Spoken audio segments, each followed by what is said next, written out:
Introduction.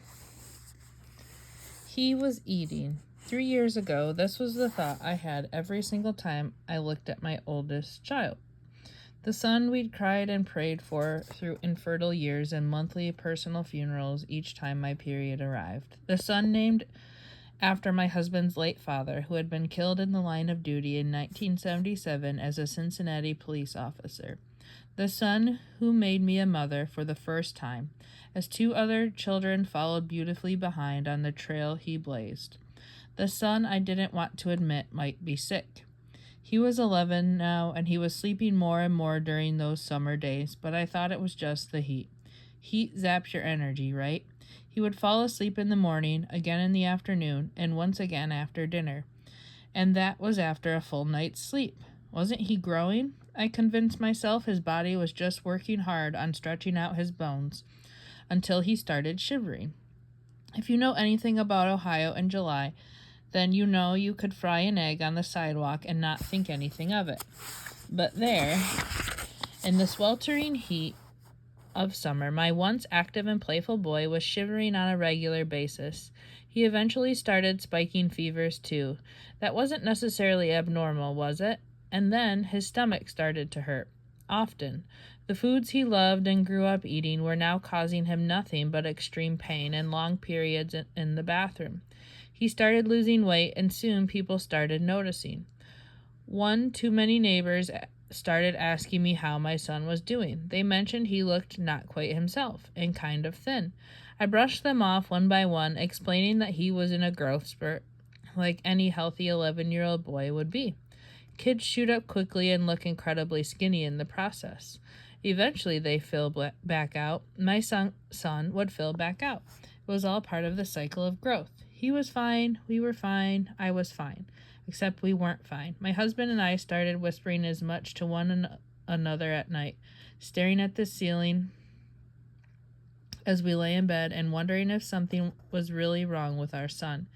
If we only whispered it, maybe it wouldn't be loud enough to make it real. But then I looked at my son each morning, shivering and wasting away. I knew it was, in fact, very real. He was eating, yes, but he was also starving. Like any fierce mama bear woken up to the reality that one of her cubs needs help, I did the only thing I knew to do. I threw myself on the floor of my bedroom and prayed. Well, to be more accurate, I wept. Then I prayed. I prayed the desperate prayers of a mother unsure how to nourish her child. I prayed for healing. I prayed for answers. I went so far as to pray for a tapeworm. Of course, I never thought I would pray for one of my children to have a tapeworm. I don't know one single parent that dreams up that kind of reality for their children. But that's where I found myself on that warm autumn morning as I cried on the cream shag rug next to my bed. I was pleading with God that whatever was stealing weight off of my son's body was something we could solve quickly. As terrible as it may sound, a tapeworm was tangible. It was a temporary problem I thought we could solve, and that seemed better than something like Crohn's disease or some other terrible illness or lifelong disorder. I didn't know what was wrong. I didn't know what was causing my son to waste away and struggle. I just knew that before my very eyes he was starving, and it was time to figure out why. Maybe you know what I'm talking about. No, I don't mean that maybe one of your children suddenly started starving without explanation.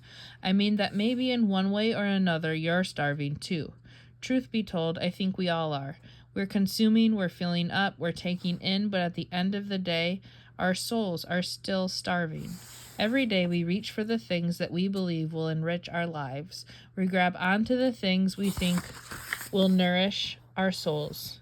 We take in what we think will ultimately fill us up. We feast on everything we possibly can, but we're still coming up emotionally and spiritually malnourished. We're anxious. We're afraid. We're overwhelmed. We're exhausted. We're longing for more. We're eating, but we're starving.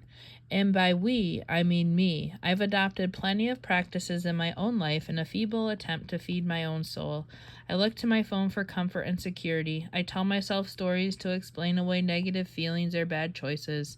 I distract and busy myself to avoid dealing with difficult circumstances or hard days. I achieve and achieve and achieve to try to prove my value. I'm filling my proverbial plate with more than enough to feed myself, and yet somehow I'm still starving for something that will satiate. Somewhere along the way, we've lost sight of what really nourishes, what really feeds, what really satisfies, what really sustains. In other words, we've lost sight of God Himself, the loving Father who promises to feed us with an everlasting nourishment. Without even realizing it, we've become disconnected from the only source of real, lasting life we have. And because of that, without even realizing it, we're starving. One New Year's Eve, I was in a hotel room with a few close friends talking over champagne, chocolate, and appetizers. They were telling me about a 30-day process they were going to start the next day called the Whole 30. They were feeling the effects of a holiday season filled with rich foods, buttery baking, and weekly parties, and they wanted to do something to help their bodies feel good again. Intrigued, I decided to join them.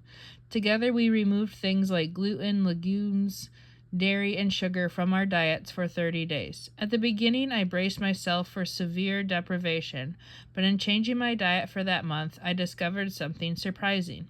As it turned out, my body had already been living in a state of deprivation. And this simple change in eating allowed me to actually nourish myself. I had no idea my brain was bothered by sugar, but I felt the mental clarity when I removed it from the equation. I had no idea that dairy irritated my sinuses, but I was breathing easier without it. I didn't realize that grains were making me feel sluggish in the afternoon, but I found a fresh pep in my step without them. I was unaware that what I was eating wasn't actually giving me what I needed until I stopped, looked at what I had been consuming, and chose to make a change. I think the same can be said for our spiritual diets. We're told that our brilliant phones are all we need, that real, authentic, face-to-face community isn't that important, that walking with God in the cool of our days isn't where real life is. We're told that politicians and policies will save us, that drowning out our anxiety with news and noise and Netflix will bring peace, that a new leader will mean a better life. We're told that getting that next promotion will be the thing that finally does it, that finding validation in how a man or woman looks at us will complete us once and for all, that building our own comfortable kingdoms with 2-car garages and white picket fences will be enough. And worst of all, we believe it, we consume it, we take it in again and again and again, but still, we're starving. We've been starving ever since the juice dripped down our wrist, fresh from the forbidden fruit.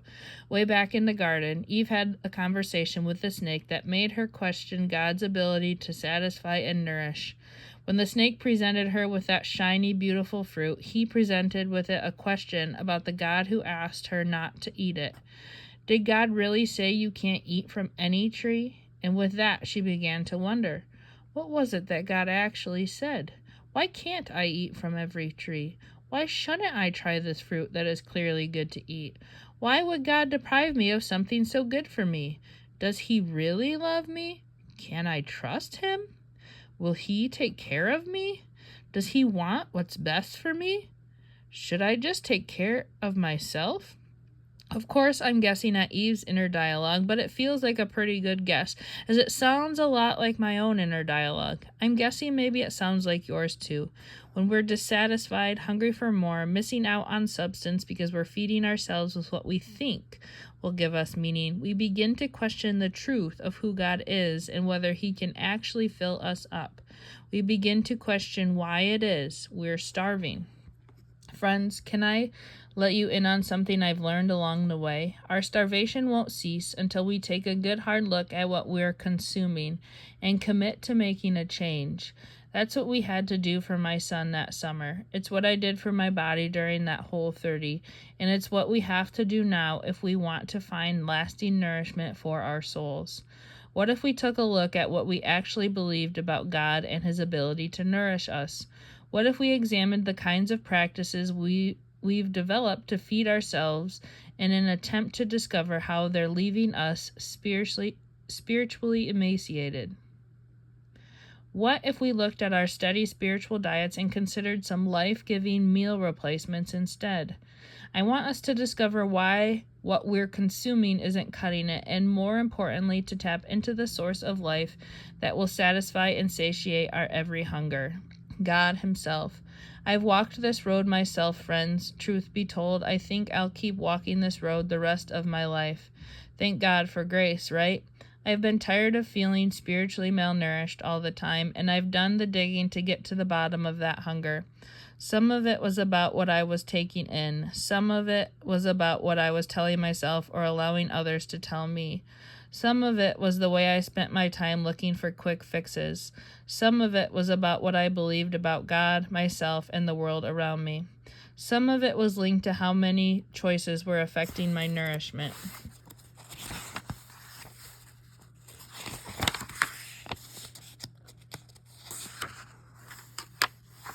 I didn't always know what was causing the starvation, but one thing I knew for certain, something needed to change. Just like my son needed a diet change to help his physical body, I needed a diet change to help my soul.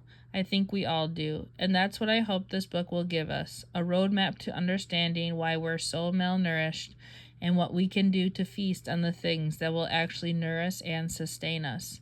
Because yes, we're eating, but we're also starving. And now it's time to figure out why.